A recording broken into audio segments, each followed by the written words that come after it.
តើជំរាបសួរដល់អ្នកគ្នាអញ្ចឹងស្វាគមន៍មកកាន់វីដេអូថ្មីមួយទៀតអញ្ចឹងវីដេអូនេះដែរគឺយើងនឹងចូលទៅកាន់មេរៀនថ្មីរបស់យើងបន្តទៀតគឺ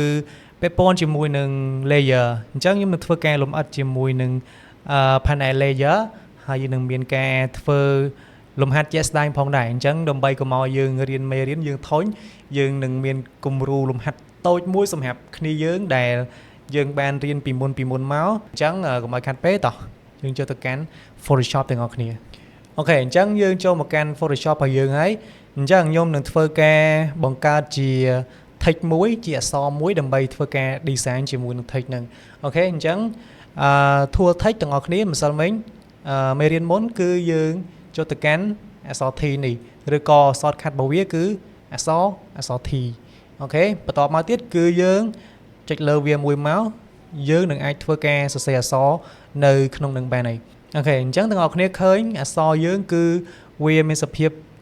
ឃ្លាតគម្លាតរបស់វាគឺឆ្ងាយពីគ្នាមែនតើអញ្ចឹងដើម្បីធ្វើការឲ្យវាមកដូចដើមវិញគឺយើងអាចឈរលើ layer អក្សរហ្នឹងហើយបន្តទៀតគឺយើងងាកមកមើល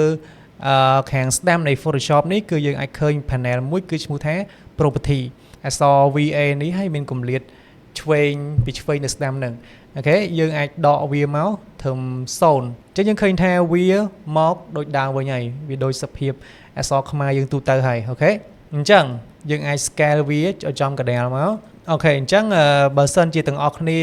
អត់មាន artboard បែបនេះហើយយើងអាច align វាមកចំកណ្ដាលបែបហ្នឹងបានទេត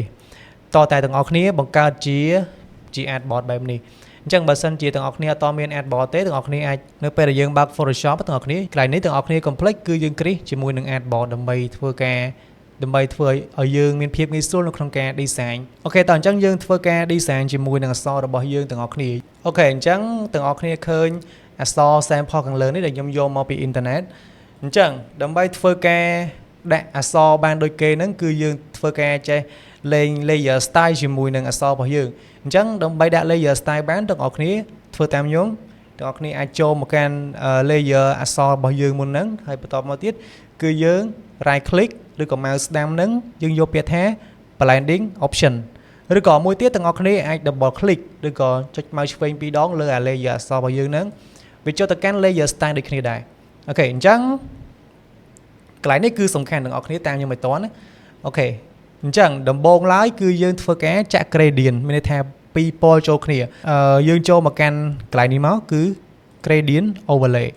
អូខេអញ្ចឹងបន្តមកទាំងអស់គ្នាចុចលើអាពណ៌នឹងមកយើងអាពណ៌ខាងឆ្វេងនេះគឺយើងដាក់ពណ៌លឿងបែបនេះហើយអាខាងចុងនេះគឺយើងដាក់ពណ៌orange នេះអូខេអញ្ចឹងយើងឃើញថាអានេះវា orange នេះយើងនៅខាងលើហើយអាពណ៌លឿងនេះវានៅខាងក្រោមអញ្ចឹងយើងចង់ឲ្យពណ៌លឿងហ្នឹងវាមកខាងលើវិញអញ្ចឹងយើងអាចចុច OK មួយសិនមកហើយយើងចូលមកកាន់កលេចមើលកន្លែងនេះគឺយើងឃើញពាក្យថា reverse អញ្ចឹងយើងនឹង reverse ពណ៌លឿងទៅលើវិញហើយអូខេយើងនឹងធ្វើការដាក់អីគេទៀតអក្សររបស់គេមានដូចជា shadow អញ្ចឹងយើងបន្ថែម shadow មក drop shadow នេះយើងយកពណ៌ខ្មៅដូចគេមករៀងពណ៌ brown ចេះមកអញ្ចឹងយើងនឹងធ្វើការតម្លើង size របស់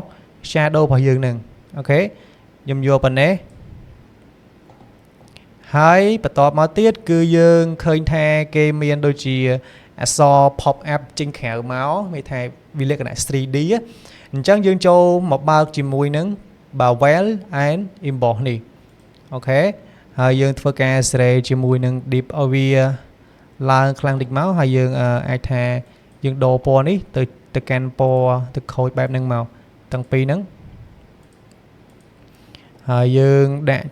opacity វាកុំខ្លាំងពេកយើងបន្ថយជាមួយនឹង size តិចមកអូខេអញ្ចឹងអក្សររបស់យើងមានយើងឃើញថាវាចេញជាប្រភេទ 3D មកហើយវាមាន bevel ទាំងអស់គ្នាអូខេអញ្ចឹងអានេះគឺខ្ញុំតម្លាក់កន្លែង deep នេះមកបន្តិចហើយខ្ញុំតម្លើងជាមួយនឹង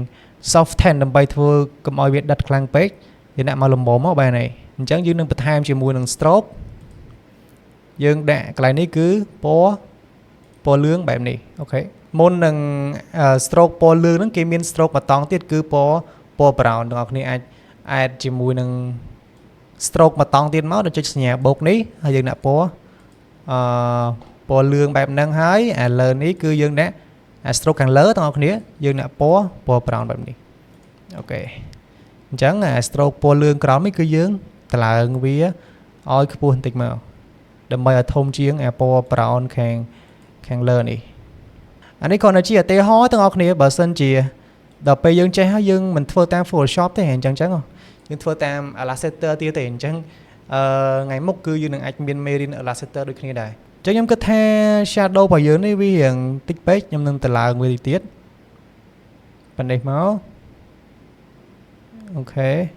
ខ្ញុំតម្លើងជាមួយនឹង stroke ពណ៌នេះតិចទៀតឲ្យវាធំជាងអាលឿងបន្តិចហើយខ្ញុំនឹងតម្លើងអាពណ៌លឿងនេះថែមតិចទៀតខ្ញុំនឹងតម្លាក់ជាមួយនឹង distance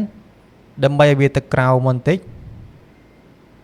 ខ្ញុំតម្លើងជាមួយនឹង stroke វិញជាងឃើញថាវារៀងធំជាងអក្សររបស់យើងអក្សររបស់គេនេះអញ្ចឹងខ្ញុំនឹងធ្វើការចុច OK សិនមកហើយបន្តមកទៀតគឺយើង mouse ស្ដាំកន្លែង FX នេះហើយយើងយកពាក្យថាscale effect យើងនឹងតម្លាក់មកកាន់ 50% មកបានហើយឬក៏ 80% មកអូខេអញ្ចឹងយើងនឹងធ្វើការឆ្នៃវាទៀតគឺយើងតម្លើងទៅលើវិញយើងតម្លាក់អានេះបន្តិចតម្លាក់អានេះបន្តិចទៀតដូរពណ៌នេះហើយបន្តមកទៀតគឺយើងដាក់ gradient ហ្នឹងឲ្យវាដូចពណ៌គេតិចមកយើងអាចកន្លែងនេះទាំងអស់គ្នាបើសិនជាចង់ add color ថែមទាំងអស់គ្នាអាចចុចលើកន្លែងហ្នឹងមកគឺវានឹង add color ថែមទៀតហើយចឹងយើងអាចដាក់មកចេះតិចមក